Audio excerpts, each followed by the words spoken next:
ನಮಸ್ಕಾರ ವೀಕ್ಷಕರೇ, ಗೃಹಲಕ್ಷ್ಮಿ ಯೋಜನೆಗೆ ಹಾಗೂ ಅನ್ನಭಾಗ್ಯ ಯೋಜನೆಗೆ ಸಂಬಂಧಪಟ್ಟಂತಹ 4 ಬಿಗ್ ಅಪ್ಡೇಟ್ಸ್ಗಳು ಬಂದಿರುವಂಥದ್ದು. ಇಲ್ಲಿ ಸ್ವತಃ ಯಾರೂ ಹೇಳಿಲ್ಲ, ಇಲ್ಲಿ CM ಅವರೇ ಸ್ವತಃ ಅಪ್ಡೇಟ್ಸ್ಗಳನ್ನು ಕೊಟ್ಟಿದ್ದಾರೆ. ಈ ಒಂದು ಕೆಲಸಗಳನ್ನು ನೀವು ತಿಳ್ಕೊಳ್ಬೇಕು ಮುಖ್ಯವಾಗಿ. ಯಾಕಂದ್ರೆ ಈ ಒಂದು ಪ್ರಾಬ್ಲಮ್ ನಿಮ್ಮ ಒಂದು ಅನ್ನಭಾಗ್ಯದಲ್ಲಾಗಿರಲಿ, ಗೃಹಲಕ್ಷ್ಮಿ ಯೋಜನೆಯಲ್ಲಾಗಿರಲಿ ಆಗಿದೆ. ಆದರೆ ನಿಮಗೆ ಯಾವ ಕಂತಿನ ಹಣ ಕೂಡ ಬರೋದಿಲ್ಲ, ಟೋಟಲಿ ನಿಮ್ಮ ರೇಷನ್ ಕಾರ್ಡ್ ಕೂಡ ರದ್ದಾಗುತ್ತೆ. ಸೊ ಈಗಾಗಲೇ ನಿಮಗೆ ಗೊತ್ತಿರುವಂತೆ 20 ಲಕ್ಷದಿಂದ 30 ಲಕ್ಷದವರೆಗೂ ಕೂಡ ನಿಮ್ಮ ರೇಷನ್ಸ್ ಕಾರ್ಡ್ಗಳು ಈಗಾಗಲೇ ರದ್ದಾಗಿದ್ದಾವೆ. ಸೊ ಆ ರೀತಿ ಆಗ್ಬಾರ್ದಪ್ಪ ಅಂತ ಹೇಳೋದಾದ್ರೆ ವಿಡಿಯೋನ ಕೊನೆವರೆಗೂ ವಾಚ್ ಮಾಡಿದ್ರೆ ನಿಮಗೆ ಗೊತ್ತಾಗತ್ತೆ, ನಿಮ್ಮ ಸೊಲ್ಯೂಷನ್ ನಿಮಗೆ ಸಿಗತ್ತೆ. ಮತ್ತೆ ನಿಮ್ಮ ರೇಷನ್ ಕಾರ್ಡು ಉಳಿಬೇಕಂದ್ರೆ ಏನ್ ಮಾಡಬೇಕು ಅನ್ನುವಂಥದ್ದು ಕೂಡ ನಿಮಗೆ ತಿಳಿಯುತ್ತೆ. ಟೋಟಲಿ ನಿಮಗೆ ಅನ್ನಭಾಗ್ಯ ಆಗಿರಲಿ, ಗೃಹಲಕ್ಷ್ಮಿ ಯೋಜನೆ ಆಗಿರಲಿ, ಎಲ್ಲದರ ಬಗ್ಗೆನೂ ಕೂಡ ಅಪ್ಡೇಟ್ ಅನ್ನ ಈ ಒಂದು ವಿಡಿಯೋದಲ್ಲಿ ತಿಳಿಸ್ಕೊಡ್ತೀನಿ. ಸುಮಾರು 1,22,00,000 ಫಲಾನುಭವಿಗಳಾದಿರಿ. ಸೊ ಅದರಲ್ಲಿ ಎಲ್ಲರೂ ಕೂಡ ಈ ಒಂದು ವಿಡಿಯೋ ನೋಡಲೇಬೇಕಾಗಿರುವಂತಹ ಮಾಹಿತಿ ಆಗಿರುತ್ತೆ. ಚಾನಲ್ಗೆ ಸಬ್ಸ್ಕ್ರೈಬ್ ಮಾಡಲ್ಲ ಅಂದ್ರೆ ದಯವಿಟ್ಟು ಬೇಗನೆ ಸಬ್ಸ್ಕ್ರೈಬ್ ಮಾಡ್ಕೊಳ್ಳಿ. ವಿಡಿಯೋಕ್ಕೆ ಒಂದು ಲೈಕ್ ಕೊಟ್ಬಿಟ್ಟೆ ವಿಡಿಯೋನ ನೋಡ್ಲಿಕ್ಕೆ ಸ್ಟಾರ್ಟ್ ಮಾಡಿ ಡೈರೆಕ್ಟ್ ಆಗಿ ಟಾಪಿಕ್ಗೆ ಬಂದ್ಬಿಡ್ತೀನಿ. ವೀಕ್ಷಕರೇ, ಗೃಹಲಕ್ಷ್ಮಿ ಯೋಜನೆಯಲ್ಲಿ ಸಾಕಷ್ಟು ಬದಲಾವಣೆಗಳಾಗಿದ್ದಾವೆ, ಅನ್ನಭಾಗ್ಯ ಯೋಜನೆಯಲ್ಲಿ ಕೂಡ ಸಾಕಷ್ಟು ಬದಲಾವಣೆಗಳಾಗಿದ್ದಾವೆ. ಸೊ ಆದ್ರೆ ರೂಲ್ಸ್ಗಳೇನಪ್ಪಾ ಅಂದ್ರೆ ಒಂದೇ. ಈ ಎರಡು ಯೋಜನೆಗಳಿಗೆ ರೂಲ್ಸ್ ಏನಂದ್ರೆ ಒಂದೇ. ಅದು ಒಂದು, ನೀವು GST ಟ್ಯಾಕ್ಸ್ ಪೇರ್ ಮಾಡ್ತಾ ಇರಬಾರ್ದು. ಅಥವಾ ನೀವು ಅತಿ ಶ್ರೀಮಂತರಿದ್ರೆ GST ಟ್ಯಾಕ್ಸ್ ಪೇರ್ ಮಾಡ್ತಾ ಇರ್ತೀರಿ, ಅಥವಾ ನಿಮ್ಮ ಹತ್ರ BPL ಅಥವಾ APL ರೇಷನ್ ಕಾರ್ಡ್ಗಳು ಇರಲಿಲ್ಲಪ್ಪ ಅಂದ್ರೆ ನಿಮಗೂ ಕೂಡ ಈ ಒಂದು ಅರ್ಹತೆ ಇರೋದಿಲ್ಲ. ಟೋಟಲಿ ನಿಮಗೆ ನಿಮ್ಮ ಹತ್ರ BPL ಮತ್ತೆ APL ರೇಷನ್ ಕಾರ್ಡ್ ಇದ್ರೆ ಮಾತ್ರ ನಿಮಗೆ ಈ ಒಂದು ಯೋಜನೆಗಳು ಸಿಗತ್ತೆ ಅನ್ನುವಂತಹ ರೂಲ್ಸ್ಗಳು ಇರುವಂತದ್ದು. ಬಹಳಷ್ಟು ಏನ್ ರೂಲ್ಸ್ಗಳು ಇಲ್ಲ, ಆದ್ರೆ ಇಲ್ಲಿ ಏನ್ ಮಾಡ್ತಾ ಇದಾರೆ ಅಂದ್ರೆ ನಿಮ್ಮ ರೇಷನ್ ಕಾರ್ಡ್ಗೆ ರೂಲ್ಸ್ ಆಗ್ತಾ ಇರುವಂತದ್ದು. ಗೃಹಲಕ್ಷ್ಮಿ ಯೋಜನೆಗೆ, ಅನ್ನಭಾಗ್ಯ ಯೋಜನೆಗೆ ರೂಲ್ಸ್ ಅನ್ನ ಹಾಕಿಲ್ಲ, ಆದ್ರೆ ನಿಮ್ಮ ರೇಷನ್ ಕಾರ್ಡ್ಗಳಿಗೆ ರೂಲ್ಸ್ ಅನ್ನ ಹಾಕಿಬಿಟ್ಟು ನಿಮ್ಮ ರೇಷನ್ ಕಾರ್ಡ್ ಅನ್ನ ಟೋಟಲಿ ರದ್ದು ಮಾಡಿದ್ರೆ ಎಲ್ಲ ಯೋಜನೆಗಳು ಆಟೋಮೆಟಿಕ್ ಆಗಿ ಬಂದ್ ಆಗತ್ತೆ ಅನ್ನುವಂತಹ ತೇರಿ ಆಹಾರ ಇಲಾಖೆದು, ರಾಜ್ಯ ಸರ್ಕಾರದ್ದು ಆಗಿದೆ. ಸೊ ಆದ್ರೆ ನಿಮ್ಮ ಎಲ್ಲರದು ಕೂಡ ರದ್ದು ಮಾಡ್ತಾ ಇಲ್ಲ, ಎಲಿಜಿಬಲ್ ಯಾರಿಲ್ಲ ಅವ್ರದ್ದು ಮಾತ್ರ ರದ್ದು ಮಾಡ್ತಾ ಇರುವಂತದ್ದು. ಅಂತರದ್ರಲ್ಲಿ ಈಗ 4 ನಾನು ರೂಲ್ಸ್ ಗಳನ್ನ ನಿಮ್ಗೆ ತಿಳಿಸ್ಕೊಡ್ತೀನಿ, ಅಪ್ಡೇಟ್ ಗಳನ್ನ. ಮತ್ತೆ ಯಾವ್ಯಾವ ರೂಲ್ಸ್ ಗಳಿದಾವೆ ಅನ್ನುವಂಥದ್ದು ಬಹಳಷ್ಟು ಜನರಿಗೆ ಇನ್ನೂ ಕೂಡ ಗೊತ್ತಿಲ್ಲ. ಅದರಲ್ಲಿ ಕನ್ಫ್ಯೂಸ್ ಆಗಿರುವಂತದ್ದು 4 ವೀಲರ್ 4 ಚಕ್ರ ವಾಹನದಲ್ಲಿ ಬಹಳಷ್ಟು ಜನ ಕನ್ಫ್ಯೂಸ್ ಆಗಿದ್ದಾರೆ. ಒಬ್ಬೊಬ್ರ ಕಡೆ ರಿಕ್ಷಾ ಇದೆ, ಅವ್ರದ್ದು ಕೂಡ ರೇಷನ್ ಕಾರ್ಡ್ ರದ್ದಾಗತ್ತೆ 100%. ಅದೇ ರೀತಿಯಾಗಿ ಈ ಕಡೆ ಒಂದು ಕಾರ್ಗಳಿರ್ತವೆ, ಯಾವ್ದು ಬೇಕಾದ್ರೂ ಕಾರ್ ಇರಲಿ, ಅದು ನಿಮ್ಮ ರೇಷನ್ ಕಾರ್ಡ್ ಕೂಡ ರದ್ದಾಗತ್ತೆ. ಆದ್ರೆ ಒಂದು ವೇಳೆ ರದ್ದಾಗಬಾರ್ದು ಅಂದ್ರೆ ಏನ್ ಮಾಡ್ಬೇಕು ಅನ್ನುವಂಥದ್ದನ್ನ ನಾನು ಹೇಳ್ತೀನಿ. ನಿಮ್ಮ ಹತ್ರ ಕಾರ್ ಇದ್ರೂ ಸಹಿತ ನಿಮ್ಮ ರೇಷನ್ ಕಾರ್ಡ್ ಉಳಿಯುತ್ತೆ, ಅದಕ್ಕೆ ಸೊಲ್ಯೂಷನ್ ಇದೆ, ನಾನು ಹೇಳ್ತೀನಿ, ಕೇಳಿಸ್ಕೊಳ್ಳಿ ಮುಂದೆ ಹೋಗ್ತಾ. ಅದೇ ರೀತಿಯಾಗಿ ನಿಮ್ಮ ಹತ್ರ ಟ್ರಕ್ ಇದೆ, ಅದಕ್ಕೂ ಕೂಡ ರದ್ದಾಗತ್ತೆ. ಅದೇ ರೀತಿಯಾಗಿ ನಿಮ್ಮ ಹತ್ರ ಟ್ರ್ಯಾಕ್ಟರ್ ಇದೆ, ಯಾವುದೇ ಒಂದು ದೊಡ್ಡ ವಾಹನಗಳಿರಲಿ ನಿಮ್ಮ ರೇಷನ್ ಕಾರ್ಡ್ ಕೂಡ ರದ್ದಾಗತ್ತೆ 100%. ಸೊ ಆ ಒಂದು ರೇಷನ್ ಕಾರ್ಡ್ ಉಳಿಬೇಕಪ್ಪ ಅಂದ್ರೆ, ಆ ಒಂದು ರೇಷನ್ ಕಾರ್ಡ್ ರದ್ದು ಆಗ್ಬಾರ್ದಂದ್ರೆ ಏನ್ ಮಾಡ್ಬೇಕು ಅನ್ನೋಂಥದ್ದು ಹೇಳೋದಾದ್ರೆ 4 ವೀಲರ್ ವಾಹನಗಳ ಬಗ್ಗೆ ನಾನು ಮಾತ್ರ ಹೇಳ್ತಾ ಇದ್ದೀನಿ. ನೆಕ್ಸ್ಟ್ ನಿಮಗೆ ಬೇರೆ 3 ಅಪ್ಡೇಟ್ಸ್ಗಳು ಕೂಡ ಇದಾವೆ, ಅದನ್ನು ಕೂಡ ಹೇಳ್ತೀನಿ. ಅಲ್ಲಿ ನೋಡಿ, ಈ ಒಂದು 4 ವೀಲರ್ ವಾಹನಗಳಲ್ಲಿ 2 ಟೈಪ್ ಬರುತ್ತೆ. ಒಂದು ವೈಟ್ ಬೋರ್ಡ್ ಕಾರ್ ಅಂತ ಬರುತ್ತೆ, ಇನ್ನೊಂದು ಯೆಲ್ಲೋ ಬೋರ್ಡ್ ಕಾರ್ ಅಂತ ಬರುತ್ತೆ. ವೈಟ್ ಬೋರ್ಡ್ ಕಾರ್ ಅಂತ ಅನ್ನೋದಾದ್ರೆ ಏನು, ನನ್ನ ಉದಾಹರಣೆ ಮುಖಾಂತರ ಹೇಳ್ತೀನಿ ನೋಡಿ. ನಾನು ನನ್ನ ಒಂದು ವೈಟ್ ಬೋರ್ಡ್ ಕಾರ್ ಅಂದ್ರೆ ನನ್ನ ಮನೆಯ ಉಪಯೋಗಕ್ಕೋಸ್ಕರ, ನನ್ನ ಸ್ವಂತ ಉಪಯೋಗಕ್ಕೋಸ್ಕರ, ನಾನು ತಿರುಗಾಡ್ಲಿಕ್ಕೆ, ನನ್ನ ಯೂಸ್ಗೋಸ್ಕರ ನಾನು ಆ ಒಂದು ಕಾರನ್ನ ತೆಗೆದುಕೊಂಡಿರ್ತೀನಿ. ಇದಕ್ಕೆ ವೈಟ್ ಬೋರ್ಡ್ ಕಾರ್ ಅಂತ ಕರೀತಾರೆ, ಗೊತ್ತಾಯ್ತಲ್ವಾ? ನಾನು ಯಾವುದೇ ರೀತಿ ಇದನ್ನ ಬಳಸ್ಕೊಂಡು ಉದ್ಯೋಗ ಮಾಡ್ತಾ ಇಲ್ಲ, ನನ್ನ ಸ್ವಂತ ಉಪಯೋಗಕ್ಕಾಗಿ ಯೂಸ್ ಮಾಡ್ತಾ ಇದ್ದೀನಿ. ಒಂದು ಸಾರಿಗೆ ಇಲಾಖೆಯಲ್ಲಿ ಕೂಡ ನಾನು ವೈಟ್ ಬೋರ್ಡ್ ಕಾರ್ ಅಂತ ಮೆನ್ಷನ್ ಮಾಡಿ ಈ ಒಂದು ಕಾರನ್ನ ಖರೀದಿ ಮಾಡಿರ್ತೀನಿ. ಈ ಒಂದು ಕಾರ್ಗೆ ವೈಟ್ ಬೋರ್ಡ್ ಕಾರ್ ಅಂತ ಕರೀತಾರೆ. ನೆಕ್ಸ್ಟ್ ಯೆಲ್ಲೋ ಬೋರ್ಡ್ ಕಾರ್ ಅಂತ ಬರುತ್ತೆ ಅಂತ ನಾನು ಹೇಳೋದಲ್ಲ.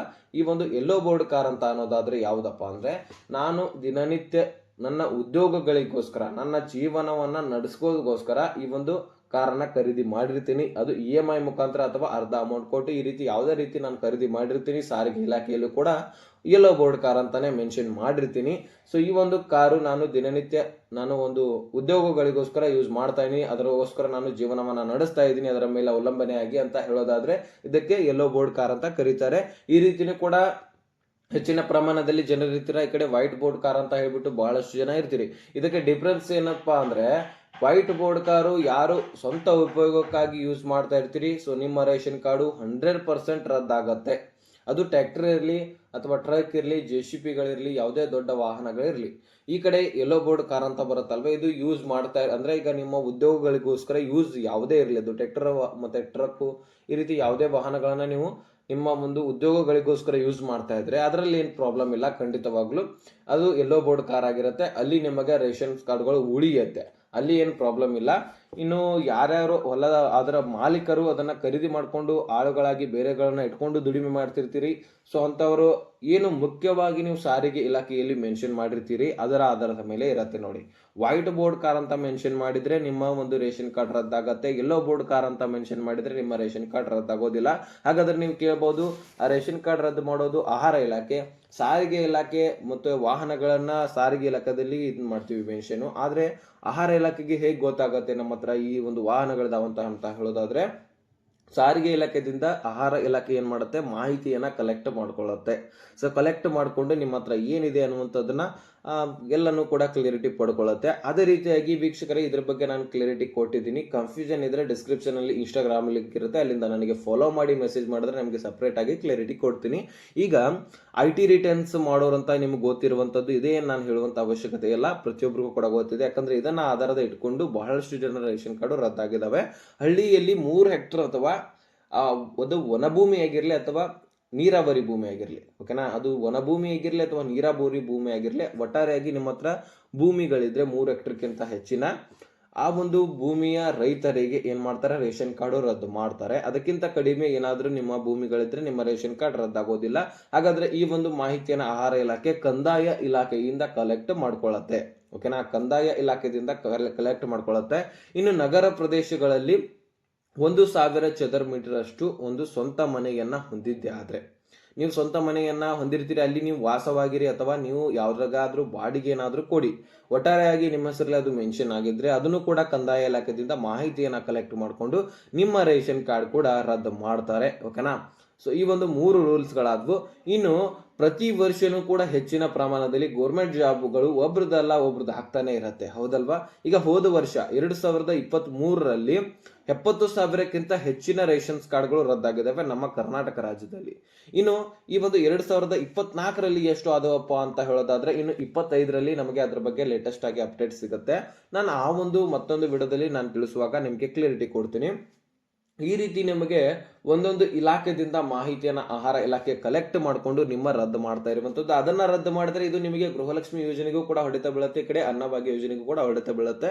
ಈ ರೀತಿ 2 ಯೋಜನೆಗಳಿಗೆ ಕೂಡ ಹೊಡೆತ ಬೀಳುವಂತಹ ಒಂದು ರೂಲ್ಸ್ ಗಳಿದ್ವು, ಅಪ್ಡೇಟ್ ಗಳಿದ್ವು, ಅದನ್ನ ನಾನು ನಿಮಗೆ ಕ್ಲಿಯರಿಟಿ ಕೊಟ್ಟಿದ್ದೀನಿ. ಈಗ ಈ ಒಂದು BPL ರೇಷನ್ ಕಾರ್ಡ್ ಯಾಕೆ ಬೇಕಪ್ಪ, ಎಲ್ಲರಿಗೂ ಕೂಡ ಇದೇ ಯಾಕೆ ಬೇಕಂತ ಹೇಳ್ತಾರೆ ಅನ್ನೋದಾದ್ರೆ, ಈ ಒಂದು BPL ರೇಷನ್ ಕಾರ್ಡ್ ಇರುವುದರಿಂದ ನಾನಾ ರೀತಿಯ ಸೌಲಭ್ಯಗಳಿದಾವೆ. ಉಚಿತ ಚಿಕಿತ್ಸೆಗಳು ಸಿಗುತ್ತೆ, ರಿಯಾಯಿತಿ ಚಿಕಿತ್ಸೆ ಸಿಗುತ್ತೆ, ಕಡಿಮೆ ಒಂದು ಬೆಲೆಗಳಲ್ಲಿ ನಿಮಗೆ ಚಿಕಿತ್ಸೆ ಸಿಗುತ್ತೆ, ಕ್ಯಾನ್ಸರ್ ಮತ್ತೆ ಕಿಡ್ನಿ ಫೇಲ್ಯೂರ್ಗೂ ಕೂಡ ಫ್ರೀ ಆಗಿ ಚಿಕಿತ್ಸೆ ಸಿಗುತ್ತೆ. ಮತ್ತೆ ಇಲ್ಲಿ ಹೆಚ್ಚಾಗಿ BPL ರೇಷನ್ ಕಾರ್ಡ್ಗಳಿಗೆ ಈಗ ನೋಡಿ, ಆ ಒಂದು ಆಯುಷ್ಮಾನ್ ಕಾರ್ಡ್ ಅಂತೂ ನಿಮ್ಗೆ ಗೊತ್ತಿರುವಂತದ್ದು. ಆಯುಷ್ಮಾನ್ ಕಾರ್ಡ್ ನಲ್ಲಿ 5 ಲಕ್ಷದವರೆಗೂ ಕೂಡ ನೀವು ಫ್ರೀ ಆಗಿ ಚಿಕಿತ್ಸೆಯನ್ನ ಪಡಿಬಹುದು. ಇನ್ನು APL ದವರಿಗೆ ಒಂದು 3 ಲಕ್ಷದವರೆಗೂ ಕೂಡ ಪಡ್ಕೊಳ್ಬಹುದು. APL ಮತ್ತೆ BPL ಗೆ ಡಿಫರೆನ್ಸ್ ಗೊತ್ತಲ್ವಾ ನಿಮಗೆ, ನಾನೇನ್ ಹೇಳುವಂತ ಅವಶ್ಯಕತೆ ಇಲ್ಲ, ಡಿಫರೆನ್ಸ್ ಬಹಳ ಏನಿಲ್ಲ. ಒಂದು ಮಧ್ಯವರ್ಗದವರಿಗೆ APL ರೇಷನ್ ಕಾರ್ಡ್ ಕೊಟ್ಟಿರ್ತಾರೆ, ಅವರಿಗೆ ಏನ್ ಸೌಲಭ್ಯಗಳು ಸಿಗ್ತಾವಲ್ಲ, BPL ದವರಿಗೆ ಹೆಚ್ಚಿನ ಸೌಲಭ್ಯಗಳು ಸಿಗ್ತವೆ, ಅದಕ್ಕಿಂತ ಒಂದ್ ಸ್ವಲ್ಪ ಕಡಿಮೆ ಸೌಲಭ್ಯ APL ದವರಿಗೆ ಸಿಗತ್ತೆ. ಅದೇ ರೀತಿಯಾಗಿ ಈಗ ಉಚಿತ ಮನೆಗಳನ್ನು ಕೂಡ ಕೊಡ್ತಾರೆ, ಕಡಿಮೆ ಬಡ್ಡಿದಲ್ಲಿ ಸಾಲಗಳನ್ನ ಕೂಡ ಕೊಡ್ತಾರೆ ಸಬ್ಸಿಡಿ ಮುಖಾಂತರ. ಇದಕ್ಕೋಸ್ಕರ BPL ರೇಷನ್ ಕಾರ್ಡೇ ಬೇಕಂತ ಹೇಳ್ಬಿಟ್ಟು ಜನರು ಅದನ್ನ ಒಂದ್ ಸ್ವಲ್ಪ ಹಣ ಆದ್ರೂ ಕೊಟ್ಟು ಅದನ್ನ ತೆಗೆದುಕೊಳ್ತಾರೆ. ಆ ರೀತಿ ಬಹಳಷ್ಟು ಕಡೆ ತೆಗೆದುಕೊಂಡಿರುವಂತಹ ಕಾರಣಕ್ಕಾಗಿ ಈಗಾಗಲೇ ಗೊತ್ತಿರುವಂತಹ ವಿಷಯ, ಸುಮಾರು 25ರಿಂದ 30 ಲಕ್ಷದವರೆಗೂ ಕೂಡ ರೇಷನ್ಸ್ ಕಾರ್ಡ್ಗಳು ರದ್ದಾಗಿರುವಂಥದ್ದು. ಸೊ ಇಷ್ಟು ನಾನು ಅಪ್ಡೇಟ್ಸ್ಗಳನ್ನು ನಾನು ನಿಮಗೆ ತಿಳಿಸ್ಕೊಡ್ಬೇಕಾಗಿತ್ತು, ಕ್ಲಿಯರಿಟಿ ಕೊಟ್ಟಿದ್ದೀನಿ. ಸೊ ಎಲ್ಲನೂ ಕೂಡ ಕ್ಲಿಯರ್ ಆಗಿ ಅರ್ಥ ಆಗಿದ್ರೆ ಲೈಕ್ ಮಾಡಿ, ನಿಮ್ಮ ಸ್ನೇಹಿತರಿಗೆ ಶೇರ್ ಮಾಡಿ, ಸಬ್ಸ್ಕ್ರೈಬ್ ಮಾಡಿ ಅಂತ ಹೇಳ್ತಾ ಮುಂದಿನ ಮಾಹಿತಿ ಸಿಗೋಣ. ಅಲ್ಲಿ ತನಕ ಬಾಯ್ ಬಿಡಿ ಫ್ರೆಂಡ್ಸ್.